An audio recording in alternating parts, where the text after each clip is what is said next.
नमस्कार। कैसे हैं आप लोग? आशा करती हूँ सुखी होंगे, स्वस्थ होंगे और प्रसन्न होंगे। आज मैं आप लोगों के लिए जो कहानी लेकर के आई हूँ उस कहानी का नाम है चौकीदारिन और ये कहानी लिखी है पद्मा सचदेव जी ने। चलिए कहानी शुरू करते हैं। सरवर जान नई ब्याई गाय को गुड़ की चूरी खिलाकर बाहर निकली तो सांझ का सुरमई आंचल धीरे धीरे आकाश के होशो हवास पर छाता जा रहा था। अभी कोई तारा नहीं निकला था, पर धूलिया आसमान पर कई सुराग सरवरजान को दिखाई देने लगे थे। उसके कलेजे में एक जोर की मरोड़ उठी। दर्द की इस मरोड़ से निकली आह को पहचान कर ही शायद उसकी गाय रंभाई। सरवरजान ने हाथ का कटोरा नीचे रखकर गाय के सिर पर हाथ फेरा और अपना गुड़ वाला हाथ उसके मुंह के पास ले गई। गाय की पनीली आंखों में दर्द था। गाय कसमसाई तो सरवरजान ने उसके थनों को देखा। बछड़े के भरपेट दूध पीने के बाद भी उसके थन दूध से कड़े हो रहे थे। सरवरजान धुनिया लेकर पीढ़े पर बैठकर दूध धोने लगी। मिट्टी की धुनी में दूध की धारें ऐसे गिरने लगीं जैसे पहाड़ी चट्टान पर बारिश की बौछारें गिरती हैं। सरवरजान को आज इस घर में आए 15 बरस हो गए हैं। कितनी ही ऐसी शामें हैं जब शेर खां वक्त पर घर नहीं आता। वैसे तो महीने में एक आध शाम ही ऐसी होती है, पर इसका धड़का उसे हर शाम होता है। जब तक शेर खां घर वापस नहीं आ जाता, वह दोपहर ढलने के बाद पूरी सांस नहीं ले पाती। आधी आधी छोड़ी हुई सांसें एक धुंध की चादर की तरह उसका वजूद ढक लेती हैं। आवाज़ आ रही है, अलिफ से अब्बा, बे से बतख, पे से पानी। उसकी छोटी बेटी रट रही है। उसे सिर्फ अलिफ से अब्बा सुनाई देता है। कितने प्यार से शेरे ने इनके नाम रखे हैं, नीली और लाली। नीली बड़ी है, उसकी आंखें नीली हैं और लाली है छोटी, उसके बाल लाल हैं। सबसे बड़ा है उसका बेटा सावन, जो बाप को मुत्तासिर करने के लिए एक ताल में पट्ठे काट रहा है ताकि बाप खुश होकर उसे रात को थोड़ी देर के लिए सुल्तान मिरासी के घर जाने दे। सावन को डफली बजाने का बेहद शौक है। दूध की धारें अब मानो किसी ताल में गिर रही हैं। गंभीर और किसी रियाजी उस्ताद जैसी आवाज़ें, वे जैसे सरवरजान का कलेजा मथ रही हैं। थोड़ी सी नीलाहट लिए हुए पतला सा दूध धुनी के गोल मुंह तक भर गया है। गाय निश्चल खड़ी है। उसने दूसरी धुनी ली। उस पर गिरने वाली दूध की धारों की आवाज़ के साथ सावन के हाथों कटते पट्ठों के कराहने की आवाज़ शामिल हो गई है। शाम डरावनी सी हो उठी है। बाहर भालू कुत्ता अपनी गुर्राहट तेज कर रहा है। सरवरजान के कान बजे हैं। बाहर खुले दरवाजे के पास गली में से आती आहटें रुकी हैं। शायद सेरा ने कतलू को थोड़ी देर रुकने के लिए कहा होगा। फिर थप्प की आवाज़, जैसे उसके कलेजे पर कुछ गिरा हो। ये सेबों की थैली होगी। कुछ रखने की आवाज़, ये मेवे होंगे। फिर शेरा के अंदर दालान तक आकर रुकते कदम और भयानक खामोशी। सरवर की दूसरी धुनी भी भर चुकी है। गाय प्यार से सरवर को निहार रही है। एक झुंझलाई सी भरपूर आवाज़ उभरी है, सावन की अम्मा। धुनी जरा सी छलकी। सरवरजान ने कहा, ओह, आज मैं सिर्फ सावन की अम्मा हूँ। दोनों धुनियाँ उठाकर वह बाहर आई। सामने से आती दोनों बेटियों को एक एक धुनी थमाकर ऊंची लंबी जहीन सरवर शेर खां के सामने जा खड़ी हुई। आंखों में आंखें डालकर बोली, आज फिर? अल्लाह कसम सरो, शेर खां बोला।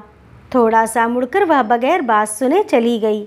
जब लौटी तो उसके हाथ में लोटा था। पानी लेकर शेर खां ने उसे देखे बगैर कहा, कतलू बाहर बैठा है। जानती हूँ, मुख्तसर सा जवाब था, पर उसके जवाब से शेर खां मुतमईन हो गया। उसने सोचा, मेरे साथ कैसी भी बेरुखी बरते, कतलू की खातिर में कोई कसर ना होने देगी।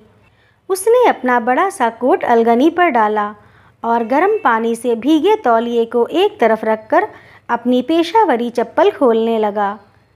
आज पैर खुद साफ करने होंगे।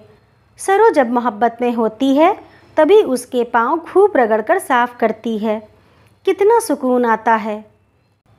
तभी कतलू ने दरवाजे पर से कहा, मैं जा रहा हूँ शाह। बाजी ने शहर की मिठाई और दूध की हांडी आपा के लिए भेजी है। शेर खां ने अपनी कराकुली टोपी उतारकर अंदर रखे नोटों में से एक नोट कतलू की हथेली पर रखा।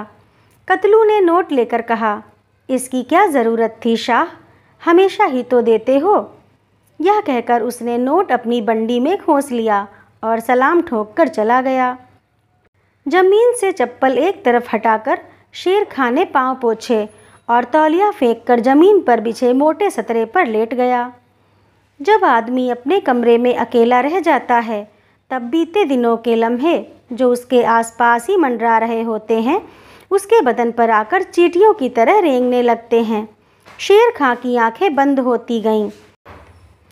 बेजान सा शेर खां अब अपने माजी के आगोश में था।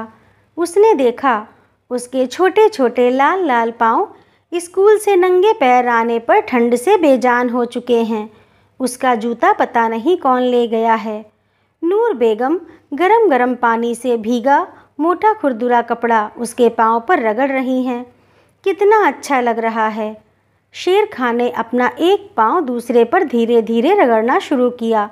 नूर बेगम और करीब आ गई। 8-9 बरस का गांव के स्कूल में दूसरी जमात में पढ़ने वाला शेर खां शर्म के मारे चित पड़ा है। ठंडे पाँव उसे हिलने तक की इजाज़त नहीं दे रहे। नूर बेगम उसके पाँव पर तेल मल रही है, फिर अपने आंचल से पोंछ सीने से लगाकर रजाई में घुसी बैठी है। वह नूर के हाथों से अपने पाँव छुड़ाता है। आंसू की गरम गरम बूंद टप से उसके पाँव पर पड़ती है। एक कील सी अंदर घुस जाती है। नूर बेगम जा चुकी है, पर कील बाहर नहीं निकली। तभी उसकी माँ की आवाज़ आती है, शेर खां, शेरू, ले दूध और रोटी खा। तू नूरी से क्यों घबराता है? तेरी बीबी है वह, इस घर में उसका और कौन है? तू उसके साथ खेला कर। अम्मा, खाना खाने देना। और नूर के साथ मैं कभी नहीं खेलूँगा, वह मुझसे बहुत बड़ी है। झल्लाकर शेर खां बोला। माँ ने प्यार से कहा, कितनी? सिर्फ 10 साल, और 4 बरस में तो तू बड़ा हो जाएगा। कितना बड़ा अम्मा? अब्बा के जितना? नहीं, पर काफ़ी बड़ा। इतना बड़ा कि नूरी से कभी कभी खेल भी सके। तब क्या वह छोटी हो जाएगी? कौन? नूर? पगला कहीं का। बड़ा होने के बाद कोई भी छोटा नहीं होता। पर मुझे स्कूल में सब लड़के छेड़ते हैं। कल उस्ताद भी कह रहे थे। क्या कह रहे थे?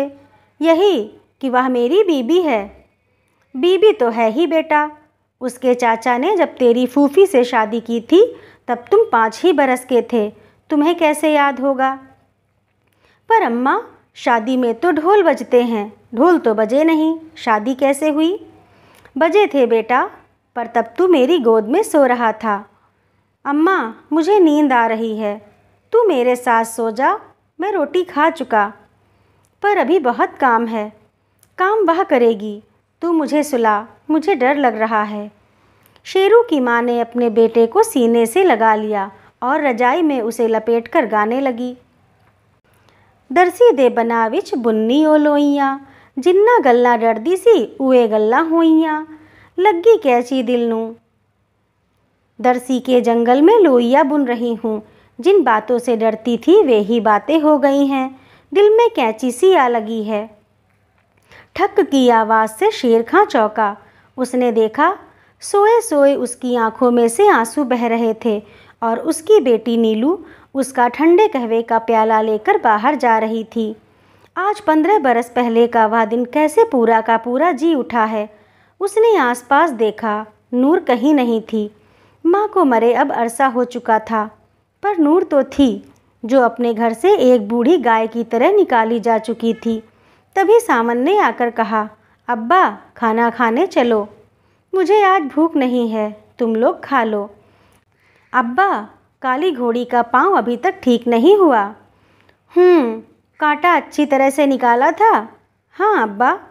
तो गर्म पानी से साफ करके एक बार फिर आग के पत्ते पर देसी घी चुपड़कर बांध देना। सावन के निकलते ही सरवरजान आ खड़ी हुई। क्यों, बहुत कुछ खिला दिया उसने? घर में भी लोग इंतज़ार करते हैं। तुम्हारी दोनों बेटियां गुमसुम सी दस्तरख्वान पर बैठी हैं। शेर खां उठ बैठा। उसने कहा, चलो मैं आ रहा हूँ। लोई को लपेटते ही काले धागे से बंधा ताबीज ठग से नीचे गिरा। नूरी की आवाज़ उसके कानों में रस घोलने लगी। इसे बाह पर बांध लेना, दरगाह गई थी, वहीं से लाई हूँ तुम्हारे लिए। शेर खां ने ताबीज उठाकर छत की कड़ियों में खोस दिया और खाने के लिए चला गया। सावन अपनी माँ के आंचल से हाथ पोंछकर बोला, अब्बा मैं। हाँ हाँ, सुल्तान के यहाँ जाओगे? चले जाओ, पर जल्दी आना। सभी हैरान होकर उसे देखने लगे। सुल्तान मिरासी के नाम से भी शेर खां चिढ़ता था। हाथ धोकर शेर खां फिर अनमनासा बिस्तर में गिर गया। तभी वह फिर आ गई, नूर, 18-19 बरस की नूर। उसने देखा, स्कूल से आते ही वह अपना पट्टी बस्ता फेंक कर माँ को ढूंढने लगा। नूर ने गर्म पानी से भीगा तौलिया उसे दिखाकर कहा, चलो पाँव पोंछ दूँ। पाँव पुछवाने में बला का आकर्षण था। अब उसे आदत भी पड़ चुकी थी। यही वह वक्त था जब नूरी 2 मिनट के लिए अपने छोटे से बलमा के पास होती थी। वह उसके पाँव साफ करती और इसी बहाने उसे इस घर में अपने पैर पक्के जमने का यकीन हो जाता। शेरू जल्दी करने को कहता, वह मुस्कुराकर देर लगाती। शेरू के पाँव साफ होते तो उसे लगता स्कूल के मटमैले धूल भरे टाट की गंदगी से मुक्त हो गया है। अब भी तो उसे पाँव साफ करवाने में बड़ा रस आता है। नूर मकई की रोटियों पर मलाई का ढेर डालकर ले आती थी। उसे पकड़ाकर भाग जाती। कभी कभी वह देखता, रसोई घर से नूर उसे देख रही थी। कभी कभी खाना पकाते वक्त वह धीरे धीरे गाती, अज छोटरा कल बड्डा, माए दिनों दिन जोश सो आई वो। आज छोटा है तो कल बड़ा हो जाएगा, दिन बा दिन ज्योति और ज़्यादा तेज लौ देगी। वह बाहर भाग जाता। सुबह उसकी पट्टी उसे साफ मिलती। काली स्याही की बोतल अच्छी तरह भीगी भिगाई, किताबें बस्ते में करीने से लगी हुई, कलम की नोक अच्छी तरह गड़ी हुई। वह खुश होकर सोचता, मैं जवां मर्द हूँ और ये नूर जो इतनी सुंदर है, जो चांदनी की तरह चमकती है, धूप की तरह खिलखिलाती है, महज मेरी बीवी है, हमेशा हमारे घर में रहेगी। बड़ा होकर मैं उसे मेले में ले जाऊंगा। अब्बा के खास घोड़े पर बैठकर उसे भी साथ बिठा लूँगा। पर स्कूल जाते ही जब उसे दोस्त छेड़ते, आहा क्या पट्टी लिशकी है, क्या आँखों में सुरमा बीबी ने डाला होगा, तो सबके हंस पड़ते ही उसके सपने हवा हो जाते या खिलखिलाहट उस्ताद के आने पर ख़त्म हो जाती। पर शेर खां सारे दिन के लिए बुझ जाता। माँ उसका बुझा चेहरा देखती तो कहती, जाओ बच्चों के साथ जाकर खेलो। शेर खां कहता, नहीं मैं ना जाऊंगा, सब मुझे छेड़ते हैं। माँ के सीने से एक आह निकलती, बचपन तो मेरे बच्चे का घुट गया है, जवानी कैसी होगी। या अल्लाह रहम कर, ऐसे बेमेल ब्याह तो हमारी बिरादरी में कितने ही होते हैं, फिर मेरे बच्चे को ही यह बात क्यों ज़्यादा महसूस होती है। नूरी की खूबसूरती के चर्चे तो सारे गांव में थे। सुघड़ भी वह उतनी ही थी। जब पानी भरने कुएं पर जाती तो खिलखिलाती हुई हम उम्र बहुओं के साथ बांटने को कोई राज उसके पास ना होता। वह अछूती सी खड़ी रहती, एक तरफ खामोश, चोर की तरह। जब उसे कोई छेड़ता तो शर्म से उसका चेहरा लाल हो जाता। वह पानी भरने के लिए कुएं पर चढ़ जाती। सभी के घड़े अपनी पीतल की बाल्टी से दनादन भर डालती। हर कोई दुआ देता। इसके बाद अपने घड़े उठाकर गीली रस्सी गीले हाथों पर डाले वह रूखी सूखी घर आ जाती। कभी कभी शेरा चिढ़कर उसका लाया दूध का कटोरा फेंक देता। नूरी की आंखें खाली कटोरे को जमीन पर टिकते झंझनाते देखतीं और आंसुओं से लबालब भर जातीं। शेर खां ने अपनी रजाई को थोड़ा मोड़ा। एक आह उसके सीने से उठकर अतीत पर फिर गई। उसने सोचा, मैं तो बच्चा था, पर समाज कितना पापी है। मुझे तो नूरी माँ जैसी ही लगा करती थी और डर के मारे वह बच्चा कभी कभी रात में दोस्तों से छेड़े जाने पर बीवी के नाम से भी डर जाता। उस दिन जब शीशे से कटा लहूलुहान पैर लेकर वह घर में घुसा था तो माँ घर पर ना थी, नूरी ही तो थी। पट्ठे काटने वाली दरांती उसके हाथ में थी, जैसे मार डालेगी। ऐसे ही खड़ी थी नूरी। उसने रोते रोते कहा था, स्कूल में शीशा चुभ गया। नूरी ने उसे गोद में ले लिया था। दराती की नोक से ही उसका कांच निकाल दिया था। तड़पकर शेरा उससे चिपट गया था। नूरी ने उसके बालों पर हाथ फेरकर उसके माथे को वैसे ही चूम लिया था जैसे माँ चूमती है। फिर कपड़ा जलाकर उसके जख्म पर पट्टी बांध दी थी। उस दिन के बाद उसे नूरी से डरना लगता था। पर तभी शेरा के मामा एक दिन आकर उसे ले गए थे। माँ ने ही चिट्ठी लिखवाई थी। शेरा के मामा का गांव बड़ा था। वहाँ 8वीं तक का स्कूल भी था और मामा का कारोबार भी काफ़ी बड़ा था। मामा की एक ही लड़की थी, सरवर जान, और शेरा भी माँ का एक ही बेटा था। माँ और मामा की बातचीत उसने चुपके से सुनी थी। माँ कह रही थी, शेरा बहुत छोटा है और नूरी बहुत जवान। इसे तुम ले जाओ वीर, मेरा एक ही बच्चा है। मैं इससे अलग तो रह सकूंगी, पर इसके साथ रहकर मैं इसका बचपन घुटता हुआ नहीं देख सकती। बड़ा करके भेज देना, बीच बीच में मैं आती रहूंगी। मामा ने कहा था, खतीजा, तभी तुमसे कहा था उम्र का इतना फ़र्क नहीं होना चाहिए। माँ ने लगभग रोकर कहा था, शेरू के अब्बा के आगे मेरी कब चली है। फिर इस घर में 2 हाथ चाहिए थे। जब से मैं बीमार रहती हूँ, घर तो सारा नूरी ही संभालती है। मामा भी तीखी आवाज़ में बोले थे, तुम्हें एक नौकरानी चाहिए थी, बहू नहीं। शेर खां को जब तक मैं ना भेजूँ बुलाना नहीं। तुम लोग उससे वहीं मिल सकते हो, पर खतीजा, उस बेजुबान पर रहम करो, उसे आज़ाद कर दो। वह यह घर छोड़कर नहीं जाएगी वीर। उसके चाचा ने उसे भाई के मरने के बाद इसीलिए बड़ा किया था कि किसी दिन उसका घर बसाने के लिए इसकी कुर्बानी दी जा सके। 3-4 बरस हो गए हैं, कभी इसको चाचा ने घर पर नहीं बुलाया।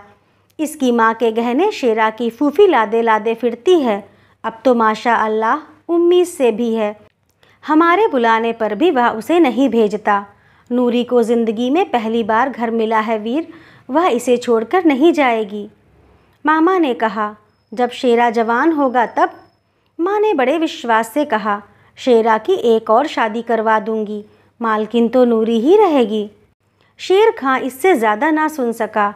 उसकी छाती में एक बगुला सा उठा। जो खुशी उसे मामा के घर जाने में हो रही थी वह निकल गई। उसने सोचा, अगर नए स्कूल में भी मामा ने बता दिया उसकी बीबी है तो क्या होगा, वहाँ भी सब छेड़ेंगे। वह भागकर अपने कमरे में गया। उसने देखा नूरी रो रही थी और उसके कपड़े तहा रही थी। उसका जी चाहा नूरी से कहे, मैं कभी किसी और से शादी नहीं करूँगा, पर उसे देखकर वह हमेशा की तरह खामोश रह गया।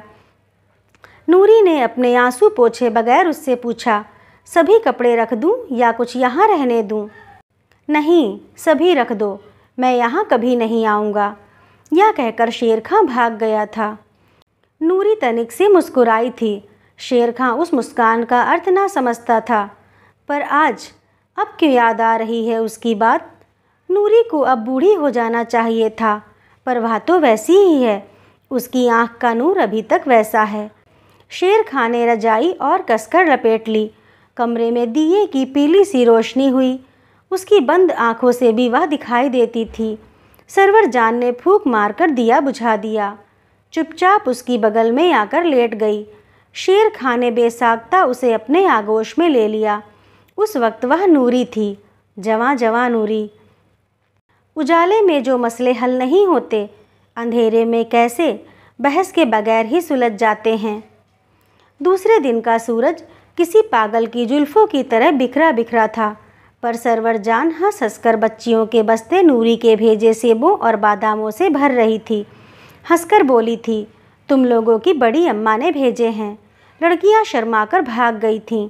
जब खुश होती थी सरवर, नूर को हमेशा बच्चों की बड़ी अम्मा कहती थी, खुद भी उसे आपा कहती, पर यह खुशी बरसात के चढ़ने वाले सूरज की तरह होती थी। आपा या नूरी अब मौलवी अमीन की बेगम थी और मौलवी की पहली बीबी के सब बच्चों को व्यवस्थित कर चुकी थी। अब उसका छोटा बेटा ही उसके पास था। इसी दुधमुहे बच्चे के लिए मौलवी ने कभी कोई औरत या बीबी चाही थी जो उसे पालकर बड़ा करती, मौलवी के बच्चों को और उसके घर को सहेज लेती। ये सब काम नूरी ने किए थे। चौकीदारिन की तरह। अब मौलवी साहब के इंतकाल के बाद वह उनके छोटे बेटे के साथ घर पर रहती थी। कतलू उसके बागों का कारोबार संभालता था, पर नूरी को कभी भी यह घर अपना ना लगा था। उसका मन हमेशा खिंचता रहता। शेर खां ने जीन कसी। उसने सोचा, काम पर जाऊंगा, आज घोड़ों की खरीदारी करनी है, शायद माजी के आगोश में से भी निकल पाऊं। घोड़े पर बैठकर शेर खां ने एड़ लगाई, लेकिन इसी के साथ जैसे उसके ख्यालों को भी एड़ लग गई। वह रात जीती जागती औरत की तरह उसके सामने थी। वह रात जब शेर खां को ना जाने कितनी तरह की औरतों ने नूरी के कमरे में ढकेल दिया था। कमरे में 30 बरस की नूरी 20 बरस के शेर खां को देखकर जरा भी नहीं शर्माई थी। पीले पत्ते की तरह वह कांप रही थी, पीले पत्ते की ही तरह मानो डाल से टूटकर गिर भी पड़ी। रो रही थी नूरी। शेर खां की समझ में न आया वह क्या करे। नूरी कभी कभी आंगन में लगे खुबानियों के पेड़ की तरह उसे याद तो आती थी, पर नूरी उसकी बीबी, उसके सपनों का ताजमहल तो नहीं है। नूरी ने ही कहा, बैठो शेर खां। शेर खां फिर स्कूल से आए उस बच्चे की तरह हो गया जिसके पाँव में शीशा लगा था। वह भी रोने लगा। नूरी उसे देखते ही चुप हो गई। उसने शेर खां का हाथ पकड़ा और कहा, नहीं शेर खां, तुम मत रो। रोऊंगी मैं, मुझे रोने की आदत भी है और अब अच्छा भी लगता है। जिस तरह से रो रो कर मैंने अपनी मुरादों की रातें काटी हैं, उस तरह से तुम्हें ना काटने दूंगी। तुम तो मेरे छोटे से बलमा हो ना, मैंने तुम्हें बचपन से बड़ा भी किया है। तुम हमेशा मेरे शौहर थे, मैं ही कभी तुम्हारी बीवी ना थी। तुम्हारी बीवी हूँ ऐसा तो कभी मुझे भी नहीं लगा। तुम्हारे नाम की ओट में मैंने एक शौहर ज़रूर देखा है, पर यकीनन वह तुम नहीं हो। तुमने मुझे घर दिया, मेरा अपना घर, वही पाकर मैं खुश हूँ। तुम्हारी हसरतें नहीं टूटने दूंगी। जानती हूँ तुम्हारे मामा तुम्हारी शादी सरवर से करना चाहते हैं। शेरा चीख कर बोला था, नहीं नहीं, मैं शादी नहीं करूँगा। नूरी ने कहा था, वह तो तुम्हें करनी ही पड़ेगी। मैं तुम्हें आज़ाद करती हूँ शेरा। मैंने मेहर की रकम भी माफ़ की। अल्लाह तुम्हें खुश रखेगा यह मैं जानती हूँ। मैंने हमेशा तुम्हारे लिए दुआएं मांगी हैं। लोगों ने भी मुझे हमेशा तुम्हारे लिए दुआएं ही दी हैं। शादी की रात जब तुम 5 बरस के थे, तब मुझे तुम शौहर थोड़े ही लगे थे। तब तुम मुझे एक घर लगे थे जहाँ मैं महफूज रह सकती थी। घर की कितनी ममता होती है। लोग तो कभी कभी चले भी जाते हैं, पर घर कभी नहीं साथ छोड़ता। घर बेमुरव्वत भी नहीं होता शेरा। शेरा के सिर पर हाथ फेरकर नूरी ने कहा था, रो नहीं, मैं कल सुबह चली जाऊंगी। मौलवी साहब की बीबी का इंतकाल हुए कल 1 महीना हो जाएगा। उनका दुधमुहा बच्चा मैं बचा लूँगी। मौलवी साहब को भी एक औरत चाहिए, बीवी नहीं। पर मेरी तकदीर में बीवी बनना लिखा ही कहाँ है। एक शौहर मिला जो 10 साल छोटा था, दूसरा हासिल करने जा रही हूँ जो 20 साल बड़ा है। उनके घर में 4 लड़कियाँ भी हैं, उन्हें मेरी ज़रूरत है। यह कहकर नूरी रुकी थी। फिर अवाक शेरा ने देखा, वह रोकर भीख मांग रही थी। यह घर मेरा है, मुझे कभी कभी बुला लिया करना। इस घर की दीवारों पर मेरी ज़िंदगी के सालों की तारीख लिखी है। इस घर की कोई भी ऐसी दीवार नहीं है जिसके सीने के साथ लगकर मैंने अपने माजी के ख्वाब नहीं बुने। कोई ऐसा दरख्त नहीं है इस घर के पिछवाड़े में जिस पर आने वाले फूलों में मैंने अपने बच्चों के चेहरे नहीं देखे। इस घर की छत की कोई भी कड़ी ऐसी नहीं है जो मेरी आँखों की ताब ला सकी हो। इस घर पर आने वाली हर रात मैंने अपने सीने में जज्ब कर ली है। हर दिन तुम्हें दे जाऊंगी, पर मुझे कभी कभी बुला लिया करना। शेर खां, शेर खां, बुलाओगे ना? रो नहीं, अब भी कभी कभी जी चाहता है तुम 8 बरस के हो जाओ, मैं 18 की, ताकि ना मैं सपने बुनने से चूकूं, ना तुम तोड़ने से बाज आओ। अब रो नहीं, लोग सुबह तुम्हारी सूजी आंखें देखकर सोचेंगे बड़ी बहू ने तुम्हें मारा है। जाओ, इस चारपाई पर सो जाओ, मैंने गर्म पानी रखा हुआ है।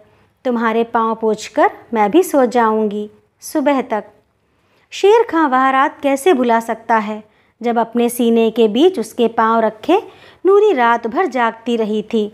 सुबह जब वह पक्की नींद सो रहा था, तभी वह बेचारी गाय, जिसका खूंटा तो घर वालों ने खोल दिया था पर रस्सी गले में बंधी रहने दी थी, धीरे धीरे खूंटे को घसीटती मौलवी के घर चली गई थी। सवेरा हुआ तो घर भर में कोहराम मच गया था। रिश्ते की किसी औरत ने कुछ कहना चाहा था, तभी उस घर में पहली बार शेर खां की कड़कती हुई आवाज़ गूंजी थी, खबरदार, जो नूर बेगम के बारे में किसी ने एक लफ्ज़ भी बोला, मैंने खुद उसे तलाक दिया है। आज उसका निकाह मौलवी साहब से होगा। अम्मा, आज तुम्हारी नौकरानी चली गई और मेरी बीवी मर गई। उसके खिलाफ इस घर में कोई नहीं बोलेगा, नहीं तो मैं कल ही जाकर फ़ौज में भर्ती हो जाऊंगा। सारे आंगन में सन्नाटा छा गया था। कभी कभी नूरी को लेकर अगर कोई फुसफुसाहट होती तो शेरू को देखते ही बंद हो जाती। फिर उसी साल शेरा की शादी सरवर जान से हो गई थी। शेर खां का चित्त दो राहे पर खड़ा भूले हुए मुसाफिर की तरह टुकुर टुकुर देखता रहता। रात भर वह सरवर जान को मन ही मन नूरी कहता, फिर सुबह उससे आंखें ना मिलाता। नूरी अब सबके लिए एक कहानी थी, पर उसके लिए एक हकीकत। उसका घोड़ा तीरंदाज जब भी नूरी के घर की पहाड़ी से नीचे उतरता, अखरोट के दरख्त के पीछे से नूरी का साया लरसता हुआ दिखाई देता, और जैसे जैसे उसका घोड़ा ढलान से नीचे उतरता, नूरी गायब होती जाती, अनारकली की तरह, जो ईंटों के पीछे चुने जाने पर धीरे धीरे गायब हो गई थी। ढलान पर उतरने से पहले शेर खां थोड़ी देर पहाड़ी पर खड़ा रहता था, कभी डूबते सूरज को देखता, कभी नूरी के साये को। इसी तरह कई बरस बीत गए। सावन तो पहले बरस ही आ गया था, फिर दोनों बच्चियां भी आ गईं। दिन हाथों से फिसलते रहे, फिसलते ही रहे। शेर खां के गले में फांस अटकी ही रही, नूरी की फांस। फिर एक दिन जब वह उस गली में से जा रहा था, कतलू ने ही उसके घोड़े की रास थाम कर कहा था, शाहजी, आपको आपा बुला रही हैं। घोड़े से उतरकर शेर खां नूरी के सामने वैसे ही खड़ा हो गया जैसे जज के सामने चोर आकर खड़ा होता है। नूरी ने ही मौन तोड़ा। कैसे हो शेर खां? शेर खां ने एक आह भरकर कहा, सलाम वालेकुम बेगम साहिबा, मैं अच्छा हूँ, आप कैसी हैं? नूरी की आंखों में आंसू भर आए, पर उसने मुस्कुराकर कहा, आज कितने ही दिनों के बाद इधर आए हो? मौलवी साहब काफ़ी बीमार हैं, इन्हें शहर के अस्पताल में पहुंचाना चाहती हूँ। शेर खां, जिसकी आवाज़ से आसपास का सारा इलाका थर्राता था, एक मासूम मेमने की तरह सिर्फ गर्दन हिलाकर रह गया। नूरी ने एक टोकरी उसे थमा दी थी, यह बच्चों के लिए ले जाओ। शेर खां हिम्मत बांधकर बोला, अभी मैं पालकी का इंतज़ाम किए देता हूँ, साथ जाऊँगा, आप घर पर ही रहिए। फिर मौलवी साहब जब ठीक होकर आ गए तो कभी कभी शेर खां वहाँ आने लगा। आने जाने का यह सिलसिला अफवाह बनकर सरवर जान के पास भी पहुँचा था। एक दिन उसने पूछ ही लिया, ये आए दिन बच्चों के लिए मेवे कहाँ से आते हैं? नूरी बेगम, मौलवी साहब के घर से। सरवर ने मुंह खोलना चाहा, शेर खां ने बंद कर दिया। ये बच्चे नूरी के भी हो सकते थे, आइंदा यह जिक्र ना हो। सरवर चुप हो गई थी, पर जब भी कभी घर में मेवे आते वह बच्चों को खूब सुनाती, तुम लोगों को बड़ी अम्मा ने मेवे भेजे हैं। कभी कभी मजाक में भी बड़ी अम्मा का जिक्र होता, पर कहीं अंदर मन में उससे सहन ना होता। बड़े अधिकार से कतलू उसे बाजी कहता था। उसी से मौलवी साहब की बीमारी और नूरी की सेवा की खबरें वह सुनती रहती। और फिर मौलवी साहब का इंतकाल हो जाने पर जब शेरा ने उससे आकर कहा था, सरो, मौलवी साहब नहीं रहे, मैं नूरी के घर जा रहा हूँ, तुम चलोगी? तो उसने, नहीं, तुम ही जाओ, बस इतना ही बोला था।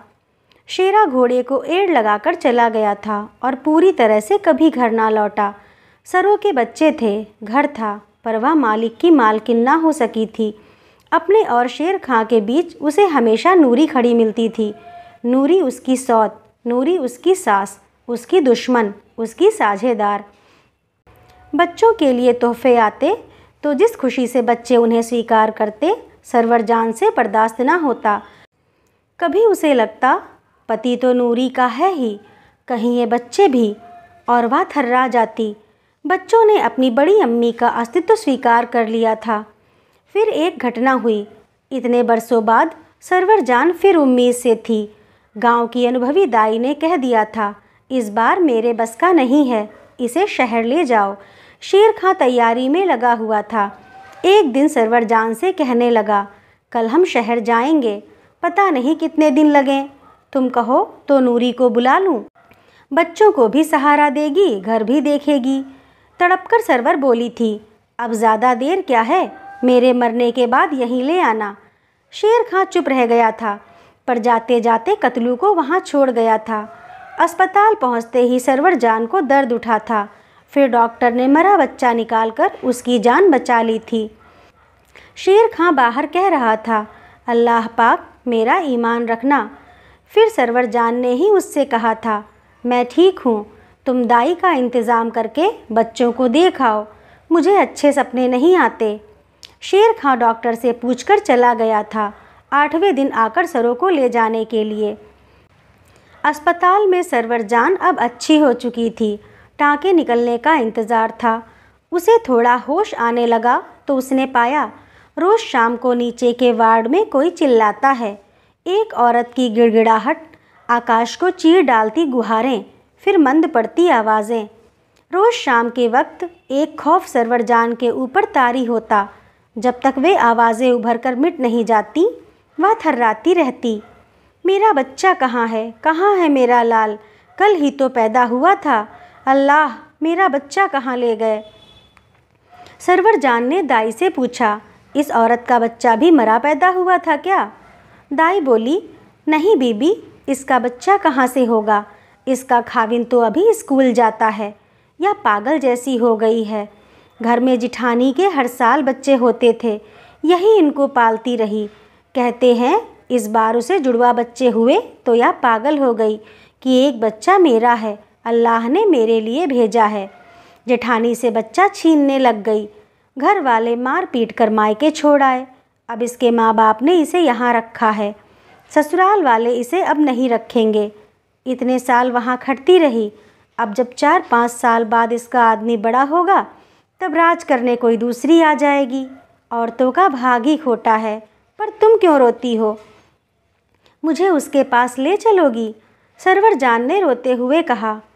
दाई बोली, तुम्हारा मन बड़ा कमज़ोर है बीबी, थोड़ी ठीक हो जाओ फिर चलेंगे। दिन में वह बिल्कुल ठीक होती है, मैंने कितनी बार उससे बातें की हैं। तो अभी उसे बुला सकती हो? अभी? बड़ी जल्दी में हो बीबी?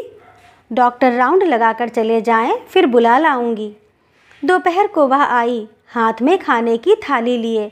सरवर जान उठ बैठी। थाली दाई को थमाकर वह औरत सरवर जान की बाहों में समा गई। दोनों औरतें रोने लगीं, मानो एक दूसरे की व्यथा बरसों से जानती हों। सरवर ने उसके आंसू पोंछ लिए, अपने बहने दिए, फिर प्यार से पूछा, मैं तुम्हारी बाजी हूँ, मेरे साथ चलो, तुम्हारा निकाह वहीं करवा दूँगी। अल्लाह ने तब तक खाने को बहुत दिया है।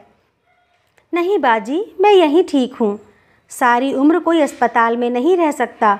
तुम्हारा नाम बेगमा है ना, चलो मेरे साथ। नहीं बाजी, हमारे गांव में रसूल है, रसूल मेरा बचपन।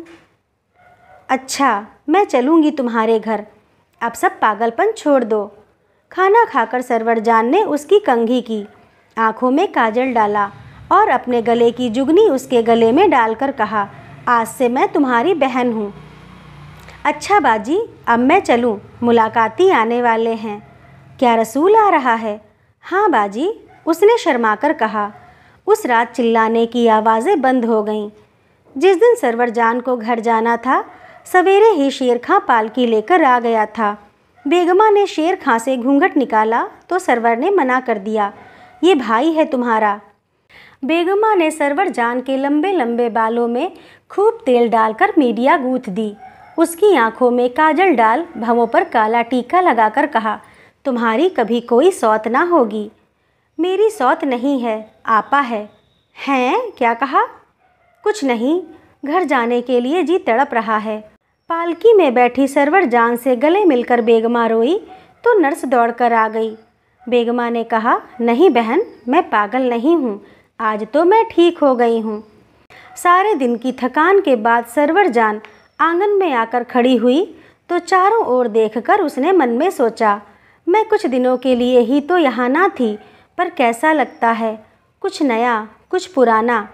शेर खां उसे अंदर चारपाई तक ले गया।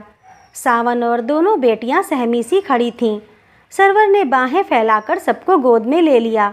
फिर शेर खां से बोली, शाह जी। क्या है सरो, मेरी एक बात मानोगे? कहो ना। शेर खां बोला, जाकर नूरी आपा को घर ले आओ। वहाँ उसने सब बच्चियों की शादी कर दी, पर ये दोनों भी उसी की हैं। मेरी आंखें खुल गई हैं शाह, या घर उसी का है, उसे ले आओ। जब तक वह नहीं आएगी मैं इस घर का पानी ना पीऊँगी। उस रात शेर खां के आगोश में सरो थी, नूरी ना थी। तो दोस्तों, कैसी लगी आप लोगों को यह कहानी? अगर अच्छी लगी हो तो लाइक करिए, शेयर करिए और ऐसी ही और कहानियों के लिए मेरे चैनल को सब्सक्राइब करिए। धन्यवाद।